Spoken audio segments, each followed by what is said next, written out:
Hallo und willkommen zu einem neuen Video. Meine Familie hat mir 2 Bund Tulpen mitgebracht und ich werde euch jetzt einfach mal zeigen, wie ich meine drapieren werde. Die erste Vase hat jetzt in meinem Fall eine Höhe von in etwa, kleinen Moment, 29 cm und der Durchmesser beträgt in etwa 10 cm. Ja, und bevor ich jetzt hier mit der Vase loslege, werde ich erst einmal meine Tulpen von den Blättern befreien. Zumindest hier die untersten Blätter, entferne ich immer komplett. Aber ich glaube, ich nehme auch hier die oberen mal weg. Diese ganz kleinen hier oben, die lasse ich allerdings dran. Und wie gesagt, ich nehme da jetzt überall erst einmal diese überschüssigen Blätter weg.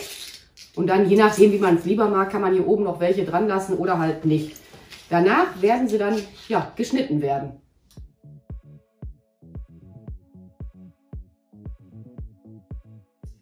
Ich war jetzt gerade einen Tacken zu schnell. Die Tulpen werden erst gleich in der Länge gekürzt werden. So, jetzt kommt hier in meine Vase schon mal ein bisschen Wasser hinein.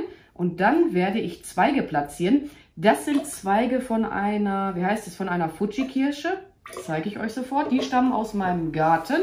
So sehen die aus. Ihr könnt natürlich auch andere Zweige verwenden. Habe ich da jetzt genug Wasser drin? Ja. Die Tulpen, die mögen das an für sich nicht, wenn die Gott weiß wie soll ich das jetzt sagen? Gott weiß, wie tief in Wasser drin stehen. Zu wenig dürfen sie natürlich auch nicht haben, ne? Aber nicht, dass die Stiele, sagen wir jetzt mal hier übertrieben, bis hier oben hin mit Wasser bedeckt sind. Also bis hierhin mache ich immer, das reicht denen vollkommen aus. Und normalerweise hat man 7 bis 10 Tage Freude an den Tulpen, ne? Also bis zu 10 Tagen. Okay, bevor ich die jetzt kürze, meine Tulpen, halte ich die hier erst einmal an. Ja, wie war das nochmal? Ich denke schneller, als ich sprechen kann. Ja, so war das, ne? Schneide die ein bisschen schräg an. Optimaler wäre jetzt, wenn man dafür ein Messer verwenden würde, weil dann wird das hier nicht so gequetscht werden. Ich mache das jetzt hier einfach mit meiner Bonsai-Schere, die ist nämlich schön scharf. So, das fummeln wir eben nochmal ab. Ja, und dann werden die jetzt hier einfach in dieser Vase drapiert werden. Die bekommen aber überwiegend alle eine unterschiedliche Länge und dann einfach so nach Gefühl arbeiten. Immer mal anhalten grob und dann erst abschneiden. Und dann halt immer dran denken, dass ihr die so ein bisschen schräg abschneidet.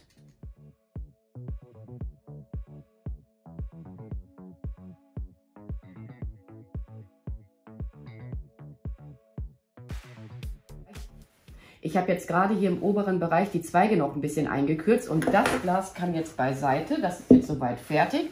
Und dann komme ich mal zu Glasversion Nummer 2. Das ist jetzt hier Rosmarin aus meinem Garten. Ich werde den jetzt so bündeln, dass das hier unten so einigermaßen gleichmäßig abschließt. Aber ich muss da jetzt gar nicht so viel machen. Ich hatte mir das jetzt schon ordentlich zurechtgelegt. Und diese Tulpen werden jetzt um den Rosmarin drumherum gelegt werden. Ich halte die auch erst einmal wieder an und dann schneide ich sie mir zurecht. Die werden jetzt auch, nicht alle, aber so ziemlich alle, was heißt hier so ziemlich alle, die sollen auch unterschiedliche Längen haben, die Tulpen. Ein paar hatte ich mir schon zurechtgeschnitten, aber ratet mal, wer vergessen hatte, seine Kamera anzumachen. Ich natürlich. So, jetzt lege ich die mal da drunter. Und dann einfach jetzt so nach Gefühl arbeiten, sag ich mal.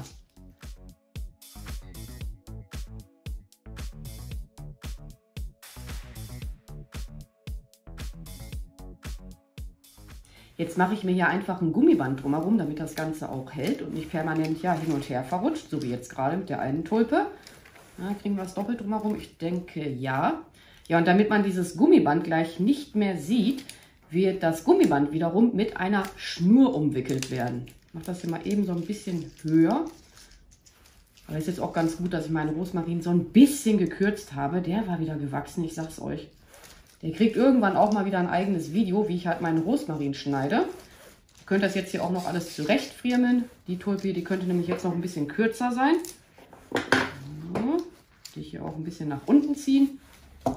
Einen hier einmal andrücken, vorsichtig. Aber ich glaube, das sieht gleich ganz cool aus mit dem Rosmarin. Ja, und dann habe ich jetzt hier meine Schnur. Ich muss wieder anfangen, da mache ich jetzt hier einfach mal einen Knoten rein. Und dann wird das Gummiband so lange umwickelt werden, bis ich davon nichts mehr sehe. Es macht dann einen schöneren Eindruck als halt, das Gummiband. Die überschüssigen Enden schneide ich jetzt ab. So, und dann holen wir mal mein Glas. Warum ist da jetzt Dreck drin? Ich hatte das vorhin sauber gemacht. So, dieses Glas hat eine Höhe von, mal gucken, sagen wir mal so in etwa 17 cm. Und da beträgt der Durchmesser außen gemessen in etwa 15 cm. Kann jetzt auch schon mal ein bisschen Wasser eingefüllt werden. Ja, noch ein bisschen. Ihr solltet auch immer täglich überprüfen, ob in euren Vasen auch noch genug Wasser drin ist. Würde ich euch auch noch mal sagen. Ja, ein bisschen was kann noch rein.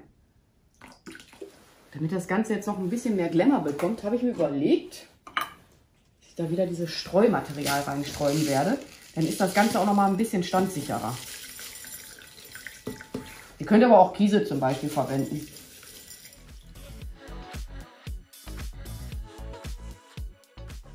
Ich habe mir jetzt gerade gedacht, dass ich hier oben den Rosmarin auch zusammenbinden werde. Ich gucke mir das aber jetzt erst einmal gleich an, bevor ich da die Schnur drumherum wickel.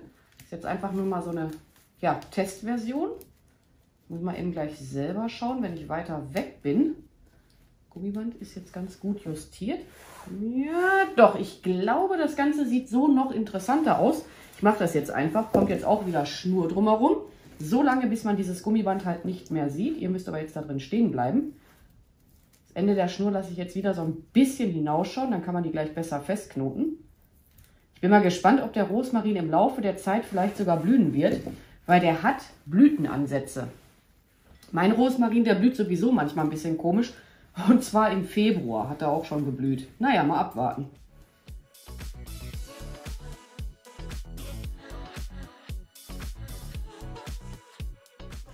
Ich werde jetzt noch diese 3 Dekovögel einarbeiten und an die Vögel hatte ich einfach mit der Heißklebepistole etwas Draht befestigt. Ja, und dann kann ich die ganz entspannt hier in den Rosmarin einfach hineinstecken.